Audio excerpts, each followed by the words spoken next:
Hello friends, പുതിയൊരു വീഡിയോയിലേക്ക് സ്വാഗതം. യൂട്യൂബ് കമ്മ്യൂണിറ്റി ടാബിനെ കുറിച്ചാണ് ഇന്നത്തെ വീഡിയോയിൽ നോക്കാൻ പോകുന്നത്. കമ്മ്യൂണിറ്റി ടാബ് ആക്സസ് ഉള്ളവർക്ക് അവരുടെ വ്യൂവേഴ്സുമായി ഇൻട്രാക്ട് ചെയ്യാൻ സാധിക്കും. നിങ്ങളുടെ വ്യൂവേഴ്സുമായി കോണ്ടാക്ട് നിലനിർത്തുന്നതിനുള്ള ഒരു ബെസ്റ്റ് ഓപ്ഷനാണിത്. 500-ൽ കൂടുതൽ സബ്സ്ക്രൈബേഴ്സ് ഉള്ളവർക്കാണ് നിലവിൽ കമ്മ്യൂണിറ്റി ടാബ് ആക്സസ് ലഭിക്കുക. സാധാരണയായി 500 സബ്സ്ക്രൈബേഴ്സായി ഒരാഴ്ച കൊണ്ട് കമ്മ്യൂണിറ്റി ടാബ് എനേബിൾ ആകും. അതുപോലെ നിങ്ങൾ മനസ്സിലാക്കേണ്ട ഒരു കാര്യം, നിങ്ങളുടെ ചാനൽ മെയ്ഡ് ഫോർ കിഡ്സ് എന്ന കാറ്റഗറിയിലാണ് വരുന്നതെങ്കിൽ നിങ്ങളുടെ കമ്മ്യൂണിറ്റി ടാബ് ഓഫ് ആയിരിക്കും. അതിനാൽ തന്നെ നിങ്ങൾക്ക് പോസ്റ്റുകളൊന്നും ക്രിയേറ്റ് ചെയ്യാൻ സാധ്യമല്ല. നമ്മൾ കമ്മ്യൂണിറ്റി ടാബിൽ അപ്ലോഡ് ചെയ്തിരിക്കുന്ന പോസ്റ്റുകൾ കാണണമെങ്കിൽ YT സ്റ്റുഡിയോ ലോഗിൻ ചെയ്യുക. അതിനുശേഷം കണ്ടന്റ് എന്നതിൽ ക്ലിക്ക് ചെയ്താൽ പോസ്റ്റ് എന്നൊരു ഓപ്ഷൻ ലഭിക്കും. ഇവിടെയാണ് നമ്മൾ അപ്ലോഡ് ചെയ്തിരിക്കുന്ന പോസ്റ്റുകളെല്ലാം കാണാൻ സാധിക്കുക. നിങ്ങൾക്ക് community post future publish date കൊടുത്തെല്ലാം സെറ്റ് ചെയ്യാൻ സാധിക്കും. അതായത് 2 ദിവസം കഴിഞ്ഞെല്ലാമാണ് നിങ്ങളുടെ പോസ്റ്റ് വരേണ്ടത് എങ്കിൽ ആ ദിവസത്തെ ഡേറ്റ് അതുപോലെ സമയമെല്ലാം കൊടുക്കുകയാണെങ്കിൽ ആ സമയത്തിനനുസരിച്ച് നമുക്ക് നമ്മുടെ പോസ്റ്റ് സ്കെഡ്യൂൾ ചെയ്യാൻ സാധിക്കും. ഇങ്ങനെ സെറ്റ് ചെയ്ത പോസ്റ്റ് YT സ്റ്റുഡിയോയിൽ കമ്മ്യൂണിറ്റി ടാബിൽ സ്കെഡ്യൂൾ എന്ന ഓപ്ഷനിൽ പോയാൽ കാണാൻ സാധിക്കും. യൂട്യൂബ് കമ്മ്യൂണിറ്റി ഗൈഡ് ലൈൻ അനുസരിച്ചുള്ള പോസ്റ്റുകൾ മാത്രമേ നമ്മൾ കമ്മ്യൂണിറ്റി ടാബിൽ അപ്ലോഡ് ചെയ്യാൻ പാടൂ. കമ്മ്യൂണിറ്റി ഗൈഡ് ലൈൻ വയലേറ്റ് ചെയ്യുന്ന തരത്തിലുള്ള പോസ്റ്റുകളാണെങ്കിൽ യൂട്യൂബ് തന്നെ ഇത് റിമൂവ് ചെയ്യുന്നതാണ്. നമ്മുടെ സബ്സ്ക്രൈബേഴ്സ് നമ്മുടെ ചാനലിന്റെ നോട്ടിഫിക്കേഷൻ ലഭിക്കാനുള്ള ഓപ്ഷൻ എനേബിൾ ചെയ്തവരാണെങ്കിൽ ഇവർക്ക് ഒക്കേഷണലി നമ്മൾ അപ്ലോഡ് ചെയ്യുന്ന കമ്മ്യൂണിറ്റി പോസ്റ്റിന്റെ നോട്ടിഫിക്കേഷൻ ലഭിക്കുന്നതാണ്. അതുപോലെ മറ്റൊരു ഇമ്പോർട്ടന്റ് ആയ കാര്യം, നമ്മുടെ ചാനൽ സബ്സ്ക്രൈബ് ചെയ്യാത്തവർക്കും ഒക്കേഷണലി യൂട്യൂബ് നമ്മുടെ കമ്മ്യൂണിറ്റി ടാബിന്റെ നോട്ടിഫിക്കേഷൻ അയക്കുന്നതാണ്. ചാനൽ സബ്സ്ക്രൈബ് ചെയ്തില്ലെങ്കിലും നമ്മുടെ ചാനൽ ഇടയ്ക്കൊക്കെ കാണുന്നവർക്കാണ് ഇത്തരത്തിലുള്ള നോട്ടിഫിക്കേഷൻ ലഭിക്കുക. ഇനി പലപ്പോഴായും പലരും ചോദിച്ചിരിക്കുന്ന ഒരു കാര്യത്തെക്കുറിച്ചാണ് ഞാൻ പറയുന്നത്. അതായത് കമ്മ്യൂണിറ്റി ടാബിൽ എന്തുകൊണ്ടാണ് കമന്റ്സ് എനേബിൾ ആകാത്തത് അല്ലെങ്കിൽ കമന്റ്സ് ഓഫായി ഇരിക്കുന്നത് എന്ന് പലരും ചോദിച്ചു കണ്ടിട്ടുണ്ട്. നിങ്ങളുടെ ചാനലിന്റെ ഡിഫോൾട്ട് കമന്റ് സെറ്റിംഗ് നിങ്ങൾ ഡിസേബിൾ ആക്കിയാണ് വച്ചിരിക്കുന്നതെങ്കിൽ നിങ്ങളുടെ കമ്മ്യൂണിറ്റി ടാബിന്റെ പോസ്റ്റിലും നിങ്ങളുടെ കമന്റ്സ് ഡിസേബിൾ ആയി തന്നെ ഇരിക്കും. അതിനാൽ നിങ്ങൾക്ക് നിങ്ങളുടെ കമ്മ്യൂണിറ്റി പോസ്റ്റിന് കമന്റ്സ് എല്ലാം ലഭിക്കണമെങ്കിൽ നിങ്ങളുടെ ചാനലിന്റെ കമന്റ് സെറ്റിംഗ്സിൽ കമന്റ്സ് എനേബിൾ ആക്കി വയ്ക്കണം. ചില വീഡിയോയ്ക്ക് യൂട്യൂബ് തന്നെ കമന്റ്സ് എല്ലാം ഓഫ് ചെയ്ത് വയ്ക്കാറുണ്ട്.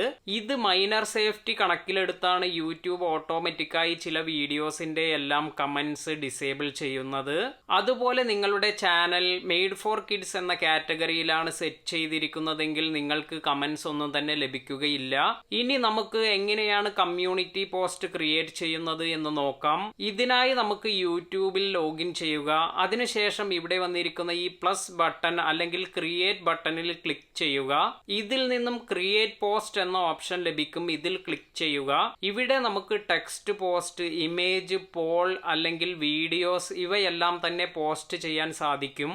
നിങ്ങൾക്ക് മറ്റൊരു ചാനലിനെ മെൻഷൻ ചെയ്യുന്നതിനും കമ്മ്യൂണിറ്റി പോസ്റ്റ് യൂസ് ചെയ്യാം. ഇതിനായി നിങ്ങൾ @ എന്ന സിമ്പിൾ കൊടുത്തതിനു ശേഷം നിങ്ങൾക്ക് മെൻഷൻ ചെയ്യേണ്ട ചാനലിന്റെ പേര് കൊടുക്കുക. നമ്മൾ ഇങ്ങനെ മെൻഷൻ ചെയ്ത ചാനലിന് ചിലപ്പോൾ ഒരു നോട്ടിഫിക്കേഷൻ ലഭിക്കും. അതായത് നമ്മൾ നമ്മുടെ ചാനലിൽ അവരെ മെൻഷൻ ചെയ്തു എന്ന നോട്ടിഫിക്കേഷനാണ് അവർക്ക് ലഭിക്കുക. ഇനി നിങ്ങളുടെ വ്യൂവേഴ്സിന് നിങ്ങൾ മെൻഷൻ ചെയ്ത ചാനലിൽ ക്ലിക്ക് ചെയ്തുകൊണ്ട് അവരുടെ വീഡിയോസ് എല്ലാം കാണാൻ സാധിക്കും. കമ്മ്യൂണിറ്റി ടാബിൽ നിങ്ങൾ ജിഫ് അല്ലെങ്കിൽ ഇമേജ് എല്ലാമാണ് ക്രിയേറ്റ് ചെയ്യുന്നത് എങ്കിൽ നിങ്ങൾക്ക് 5 ഇമേജസ് അല്ലെങ്കിൽ ജിഫ് എല്ലാം തന്നെ ഒരുമിച്ച് അപ്ലോഡ് ചെയ്യാൻ സാധിക്കും. പരമാവധി നിങ്ങൾക്ക് അപ്ലോഡ് ചെയ്യാൻ സാധിക്കുന്ന ഇമേജിന്റെ സൈസ് 16 MB ആണ്. JPEG, ജിഫ്, PNG ഫയൽസ് എല്ലാം തന്നെ നിങ്ങൾക്ക് അപ്ലോഡ് ചെയ്യാൻ സാധിക്കും. 1:1 എന്ന ഇമേജ് റേഷ്യോയിലാണ് ഇമേജ് ഫീഡിൽ കാണാൻ സാധിക്കുക. വ്യൂവേഴ്സിന് ഇതിൽ ക്ലിക്ക് ചെയ്ത് എക്സ്പാൻഡ് ചെയ്ത് മുഴുവൻ സൈസിലെല്ലാം ഈ ഇമേജസ് എല്ലാം കാണാൻ സാധിക്കും. ഇനി നിങ്ങൾക്ക് ഏതെങ്കിലും വീഡിയോ എല്ലാമാണ് നിങ്ങളുടെ കമ്മ്യൂണിറ്റി ടാബിൽ പോസ്റ്റ് ചെയ്യേണ്ടത് എങ്കിൽ നിങ്ങൾക്ക് യൂട്യൂബിൽ നിന്ന് ഏതെങ്കിലും വീഡിയോ സെർച്ച് ചെയ്ത് അത് ആഡ് ചെയ്യാൻ സാധിക്കും. അതുമല്ലെങ്കിൽ നിങ്ങൾക്ക് യൂട്യൂബ് വീഡിയോയുടെ URL അവൈലബിൾ ആണെങ്കിൽ അത് കോപ്പി പേസ്റ്റ് ചെയ്തുകൊണ്ട് നിങ്ങൾക്ക് ആഡ് ചെയ്യാൻ സാധിക്കും. ഇനി നിങ്ങൾക്ക് നിങ്ങളുടെ വീഡിയോ തന്നെയാണ് പോസ്റ്റ് ചെയ്യേണ്ടതെങ്കിൽ നിങ്ങൾക്ക് നിങ്ങളുടെ വീഡിയോ തന്നെ സെലക്ട് ചെയ്യാനുള്ള ഓപ്ഷനും ലഭ്യമാണ്. നിങ്ങൾ മറ്റൊരാളുടെ വീഡിയോ അല്ലെങ്കിൽ മറ്റൊരു ക്രിയേറ്ററിന്റെ വീഡിയോ ആണ് ഷെയർ ചെയ്യുന്നതെങ്കിൽ അവർക്ക് നിങ്ങൾ ഷെയർ ചെയ്തതായി ഒരു നോട്ടിഫിക്കേഷൻ ലഭിക്കും. ഇതുവഴി ക്രിയേറ്റർക്ക് അവരുടെ വീഡിയോ മറ്റൊരാൾ ഷെയർ ചെയ്തതായി മനസ്സിലാക്കാൻ സാധിക്കും. ചില വീഡിയോ, അതായത് സബ്സ്ക്രിപ്ഷൻ അല്ലെങ്കിൽ ഹോം ഫീഡിലെല്ലാമുള്ള വീഡിയോ സെലക്ട് ചെയ്യുകയാണെങ്കിൽ നിങ്ങൾക്ക് ചിലപ്പോൾ കമ്മ്യൂണിറ്റി പോസ്റ്റിൽ ഇത് കാണിക്കണമെന്നില്ല. ഇത് മറ്റൊന്നും കൊണ്ടല്ല, നമ്മുടെ സെയിം വീഡിയോ റിപ്പീറ്റ് ആയി വ്യൂവേഴ്സിൽ എത്താതിരിക്കാൻ വേണ്ടിയാണ്. ഇനി പോൾ എല്ലാമാണ് നിങ്ങൾ ക്രിയേറ്റ് ചെയ്യുന്നത് എങ്കിൽ നിങ്ങൾക്ക് നിങ്ങളുടെ ക്വസ്റ്റ്യൻ ടെക്സ്റ്റ് ഫീൽഡിൽ നൽകാം. ആൻസേഴ്സ് എൻ്റർ ചെയ്യേണ്ടത് ആഡ് ഓപ്ഷൻ എന്ന ഫീൽഡിലാണ്. മാക്സിമം 65 ക്യാരക്ടർ ലിമിറ്റാണ് പോൾ ഓപ്ഷന് നൽകിയിരിക്കുന്നത്. വീഡിയോ ഇഷ്ടമായെങ്കിൽ ലൈക്ക് ചെയ്യുക. ചാനൽ സബ്സ്ക്രൈബ് ചെയ്യാത്തവർ സബ്സ്ക്രൈബ് ചെയ്യുക. പുതിയ വീഡിയോയിൽ കാണാം.